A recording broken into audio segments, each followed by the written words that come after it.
네, 이번 시간에는 새로운 사회개혁론의 대두에 대해서 살펴보겠습니다.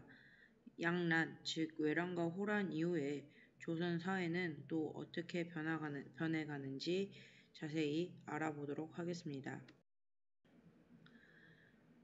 양난 이후에 황폐해진 땅에서 사람들은 살아남아야 되기 때문에 농업 기술을 발달시키고 생산력을 증대시키기 위해 여러 가지 노력을 전개합니다.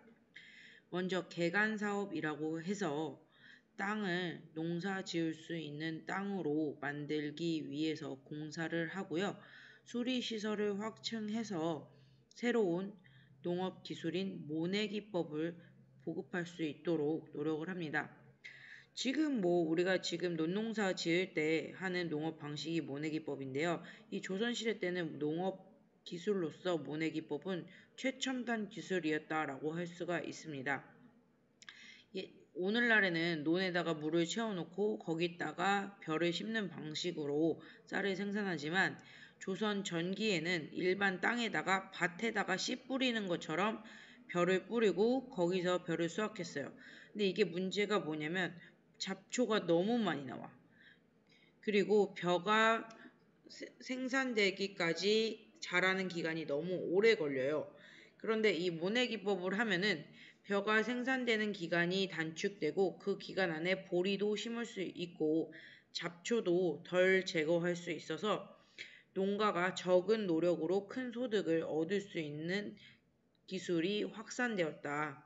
이 과정에서 모내기법이라는 새로운 신기술을 빨리 받아들인 사람들은 부농층, 즉 부자로 변화했고요. 일부 농민들은 또 다른 사람의 농토조차 빌리지 못해서 머슴살이를 하거나 도시나 광산으로 이동하여 농업에서 분리되는 현상이 벌어지기도 한다. 자, 오늘날 우리도 4차 산업혁명 시대에 굉장히 많은 새로운 기술들이 들어오고 있죠. 이걸 우리가 어떻게 받아들이냐에 따라서 우리가 조금 부를 축적할 수 있는지 아니면 이 과정에서 또 직장을 잃거나 조금 가난해질 수 있는지 이런 시점이 만들어지는 것 같아요. 특히 코로나로 그런 현상들이 더욱더 증가되고 있는데 여러분들은 여기서 어떻게 살아남을 것인가에 대해서 조금 고민해 보는 시간을 같이 가졌으면 좋을 것 같습니다. 네. 전쟁 후에는요, 물자가 부족해요. 자원이 부족하다 보니까 있는 거 없는 거 다 나눠 쓰는 거예요. 지금 요즘 당근마켓이라고 해서 중고마켓 거래가 굉장히 활발해졌죠. 이 코로나로 사람들이 어렵다 보니까 이제 집에 있는 것들 자신에게는 필요 없지만 남에게 필요한 물건들을 갖다 내놓고 또 다시 자신도 그런 물품들을 사와서 이런 물자 부족의 문제를 해결하기 위해서 상업이 발달했고요. 장시가 특히 크게 발전합니다. 장이 뭐냐면 여러분들 작년에 2일, 7일, 숫자에 22일, 27일, 2일, 7일, 17일, 22일 이렇게 2일, 7일에 5일장이 서는 걸 아는 사람이 있는지 모르겠어요. 근데 이게 이런 조선 후기에 전국적으로 이러한 장들이 만들어지고 장과 함께 물자가 모이는 포구도 상업의 중심지로 성장하면서 조선 전기에는 농업 중심의 사회였다면 조선 후기에는 농업 중심의 상업이 추가되게 됩니다. 또한 국제 무역도 활발해져서요. 중국과 일본과 적극적으로 무역에 참여했고요. 공식적인 무역 루트 외에도 뒤에서 무역하는 사무역 등과 사행무역이 활발하게 발달했다. 또한 수공업과 광업 등도 활발하게 발달하게 되는데요. 관청에서 이전에는 군역처럼 사람들을 불러다가 수공업을 시켰는데 이제는 공인이 등장하고 즉 대동법이 등장하면서 민영수공업, 국가에서 필요한 것을 직접 사다 쓰는 수공업이 발달하고요. 이러한 무역이 발달하면서 은이 중요한 교환 수단으로 등장하면서 광산 개발도 굉장히 활발하게 전개가 되었다. 네, 이렇게 부농층, 즉 농민들이 부를 가진 계층들이 등장하고요. 이러한 전쟁 중에 사회적 질서가 흐트러지면서 신분제가 이제 조금씩 흔들리게 됩니다. 정부의 정책 또한 이러한 신분제가 흔들리는데 큰 역할을 했는데요. 정부는 돈이 필요했기 때문에 납속책을 실시하고 공명책을 발급합니다. 이 납속책이라는 게 뭐냐면 신분이 낮은 사람이 돈을 주면은 그 신분에서 신분의 등급을 올려주는 거예요. 그리고 공명첩은 이름이 비어있는 문서다라고 해서 거기다 이름 하나 쓰면은 관직을 주는 거예요. 그래서 관직을 돈으로 주고 사고 신분을 돈으로 주고 살 수 있는 세상이 정부의 정책에 의해서 인정이 되면서 기존의 상민이나 천인 계층들도 돈을 가지고 자신의 신분을 올리거나 벼슬을 받기도 했었다. 특히 분홍층들은 이러한 정책들을 적극적으로 이용해서 양반으로 상승했고요. 돈을 벌지 못한 사람들 또는 노비들은요, 끈질기게 도망가서요, 자신들의 신분적 굴레에서 벗어나려고 노력을 했었다. 그래서 노비수가 감소되면서 노비제 자체의 운영도 어려워지고요. 정부 자체도 이러한 노비가 더 이상 정부에게 도움이 되지 않기 때문에, 즉 노비는 세금을 내지 않거든요. 그래서 공노비를 해방하고 노비 종무법을 실시해서 노비의 수를 줄여가면서 양인의 숫자를 늘리는 방향으로 정책을 전개해 가면서 조선 전체의 신분제가 크게 흔들리게 되고 이러한 차별들도 하나둘씩 해소되어 간다.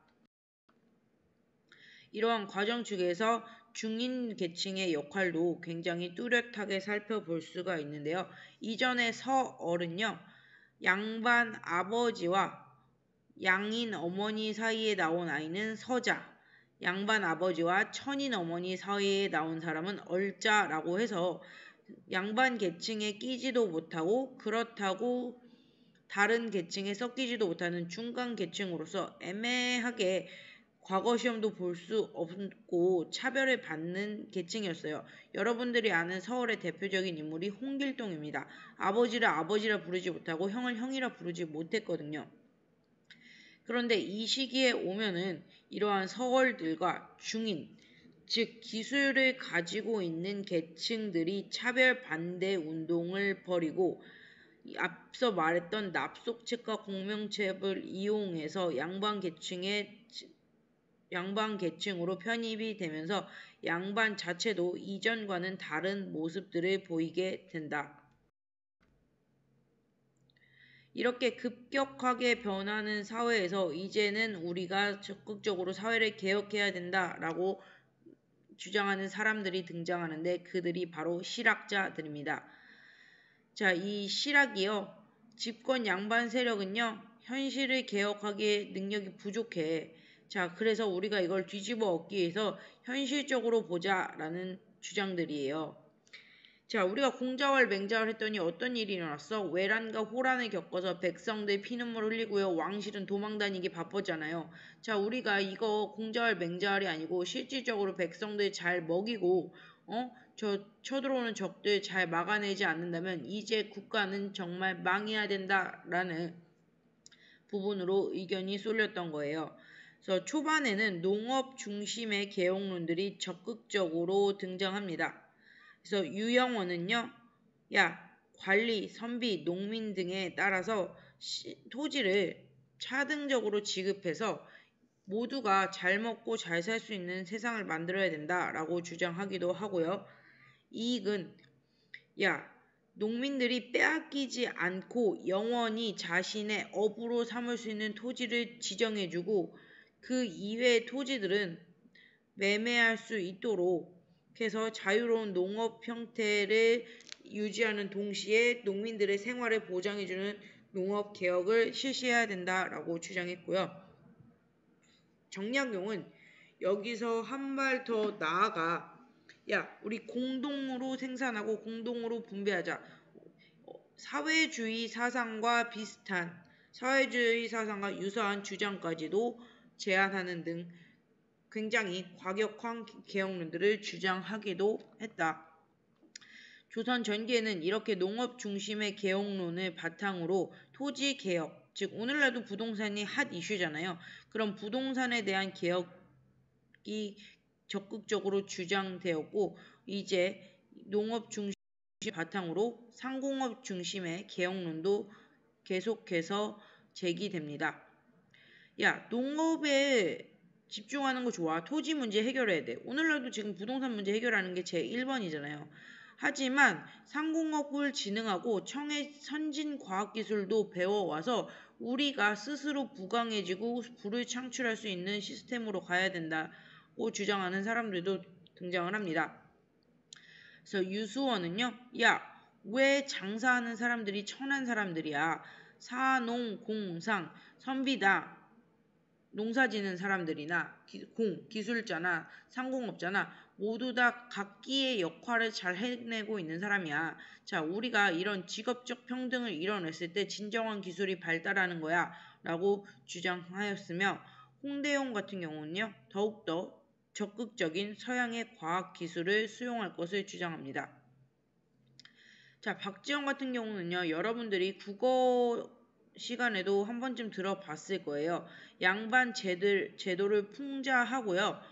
자, 우리도 이제 발전하려면 화폐를 유통시키고 적극적인 기술 개발에 나아가야 된다라고 글을 남기기도 합니다. 박제가 역시 야, 우물이 물을 계속 퍼내야지 우물이지 고여있으면 물이 아니다 라고 하면서 적극적인 소비를 통해서 조선 경제를 한층 더 활력 있게 만드는 방안에 대해서 주장을 한다. 이렇게 실학들이요 그 하나하나 따져보면은 굉장히 실용적이고 사회적인 모순에 대해서 적극적인 비판에 가합니다. 하지만 이들은요 중앙 정치에 있지 못했어요. 그렇기 때문에 중앙 국가 정책에는 적극적으로 이들의 주장이 반영되지 못했고요. 이들의 주장 역시 유교적인 사상 체계, 즉 국가를 잘 굴러가는 데에서 벗어나지 못했다. 그러니까 새로운 사회를 꿈꾸는 데까지는 가지 못했다는 한계가 있습니다. 하지만 이들의 주장들이 오늘날 우리가 경제 정책을 정하는데도 많은 방향성을 제시해주고 있다는 점에서 조금 의의가 있는 것 같습니다. 의의를 찾아볼 수 있습니다. 자, 여러분들, 자, 시험 보실 때 각각의 인물과 개혁안을 분명히 연결해 두셔야 돼요.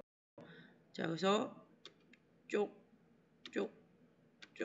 자, 이거 여러분들 홍대용, 박지원, 박재가의 주장들을 각각 연결해서 살펴보시기 바랍니다. 자, 이거는 183쪽 내용 정리 쑥쑥인데요. 자, 여러분들이 여기 안에 있는 답들을 앞을 보면서 체크하시고요. 여러분들이 그거 다 보시면 제가 뒤에 나와서 뒤에 이제 줌으로 돌아와서 이 내용들을 조금 더 자세하게 설명해 드리도록 하겠습니다. 네, 여러분 수업 듣느라 고생하셨고요. 자, 줌에서 다시 보도록 하겠습니다.